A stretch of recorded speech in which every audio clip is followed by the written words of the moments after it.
everyone, Mac is back, and I want to talk about the little bit of the change that was in the combat system recently. Kind of go over it. I did talk about it before, but there's just been some more information that's come out about it. So I just want to get into that to kind of update people that subscribe and follow me. So let's get into it. So looking at your battle report, what we used to have would be from the old system. If you had infantry commanders, they would divide up. So for instance here I have Seg, Barrett, and Chris that were infantry commanders. So they basically would divide up all the infantry troops that you had by 1/3. So each one of these commanders would control 1/3 of your infantry troops. Now I have two spear commanders. They would divide this up 50-50 since there's only two of them. That's what it used to be. And if, for instance, I would have a cavalry commander in this formation, the active ability would not go off. Because of this, you would not be able to get that damage from that for whatever commander that you had. So that was one of the downfalls of the old system. And they were also in stacks of 4 as well, and not stacks of 5. So that's something that's changed as well. Instead of having these 5 commanders with each line, you would have one of these wouldn't have it at all. So also the downfall of that is if you had 5 commanders of the exact same troop type, like all infantry or cavalry or spear, one of those would sit out the battle, and you wouldn't get the active ability as well. So there's another way you would kind of limit you towards your fighting and how you wanted to design your line. Now what's changed is you can see here where Seg is line 1. He controls this entire line, so he controls both these infantry up front, these elite and these royal infantry, and then the tier 4 spear in the back. So these are the ones that he controls, and then same goes for each one of these other commanders. They control any troops that are in that line. Now one thing that's also changed is no matter what the troop type that you have in the line that they are leading, their active ability is gonna pop. It's gonna go off. So the Annie has the infantry in the front here, and the spear in the back. Well, she's still gonna get her active ability off no matter what, and it's gonna be based upon your troops in that line. And so that'll give you that ability. So you can see over here they had a cavalry front line.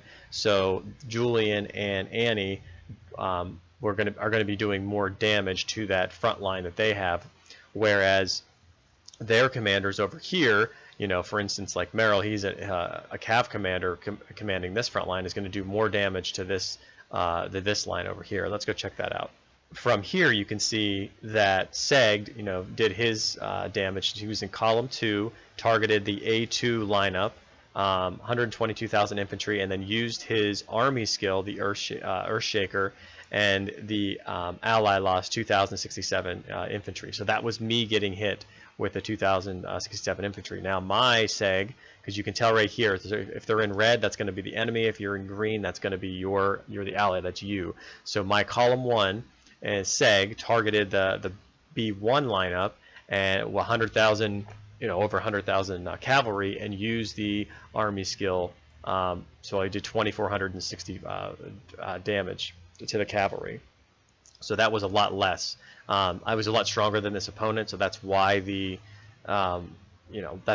damage was done there. That's why it was you would think that Seg here targeting infantry would do more damage than Seg here targeting cavalry. That would be the case if these two Segs were like evenly matched, but they weren't. So that's where it popped off here for that case. Let me try to find the other one. Okay, so here is a better example. So we'll go to my column here to show you that. So Chris targeted cavalry, and he did a little over 2,500 damage kills. Now Annie, that's going from infantry to cavalry, so Chris is getting countered there. That's why he did so little damage.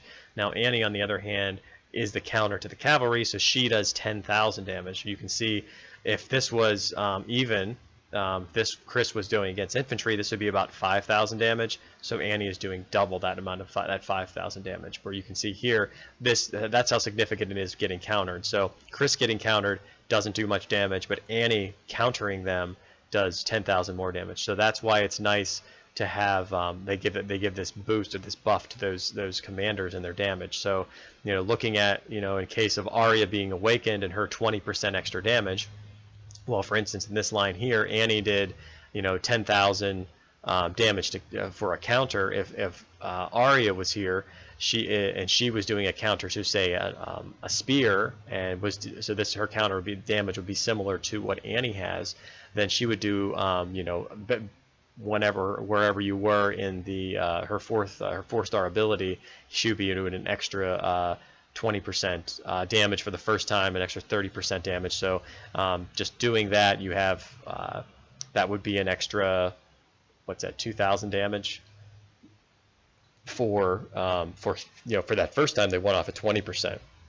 So now you're looking 2,000, then you're looking 4,000, and then 6,000. So then you're talking here. This would be 12,000 damage, 14,000, 16,000 damage.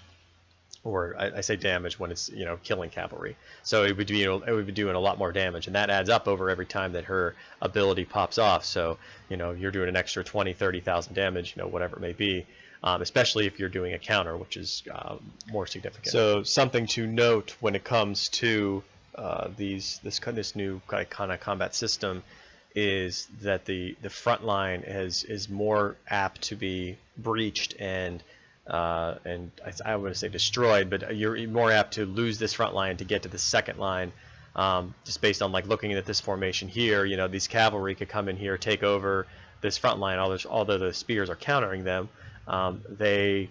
Once they get through this front line, which makes it a little bit easier because this line is attacking this line, this line, this line. It's not all 5 of these lines going towards just one, all the infantry in the front. So instead of having, for instance, the total infantry here are quite significant, but if we were in the old system, these cavalry would be attacking all of the infantry at once instead of having the stacks attacking it one at a time. So having them attack one at a time means that, say this infantry goes down first, then the cavalry would go to that second line and do damage. Clearly here in this example, they wouldn't do much to the spear in the back. So something you might want to consider is putting a little bit of a meat shield in that second line.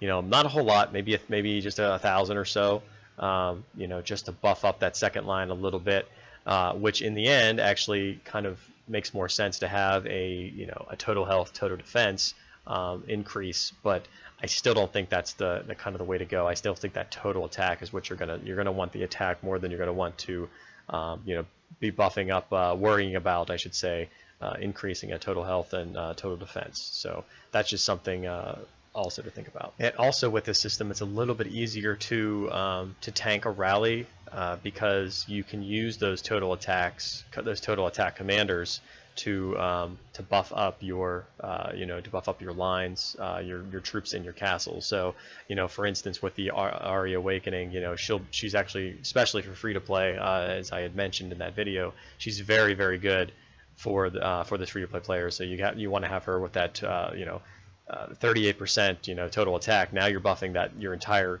troops in the castle, so which is very, very nice to have. And you'll have all your troops buffed. So in that regard, you're going to get a massive amount of damage to when someone tries to put a rally on you as well. So I hope these tips helped you a little bit. The system is a little more convoluted, I guess, in a sense, when it comes to showing you the battle results. Here you kind of have to click down and see which line is attacking which line. And at the very beginning, everyone is attacking the same line. So until eventually they one of the lines goes down, or and vice versa. So you can see what actually happens there. Let me try to find another example for you, though. So something I don't see, and this is just from this battle in itself, this fight, is that every time you're going from one line to the other line. So B1 is attacking C1. you're not seeing like a B1 attacking like a C2 or anything like that. You're just seeing the straight across. So let me just go back up here.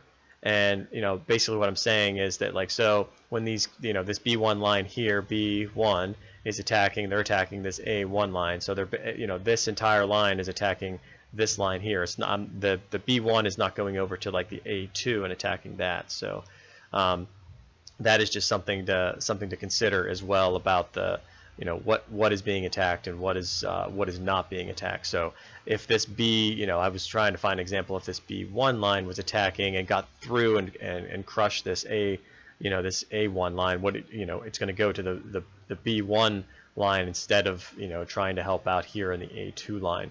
So just trying to figure that out a little bit, and I believe it's going to go straight through to your second line. That's why I was saying you buff these with a little bit of a meat shield there as well, because you don't know. Like I said, in this example, it's a little bit different, but if they got through this A1 line here, then these cav and infantry, so the cav wouldn't be doing much to the spear, but if there's infantry, once those infantry got to that spear there, they would be doing a lot more damage. So it's kind of a give and take type of thing. But this is also very, very nice. I like the new details that they're showing. They're being more specific about how the fights are and how we can kind of use this information to kind of put ourselves in a better position when we're fighting, which commanders we want to use, which troops we want to use, based on the tier, and kind of go from there. So I hope this helped you out. If you have any questions, feel free to ask in the comments, and I'll get back to you with the answer, even if maybe I don't know it, maybe I do,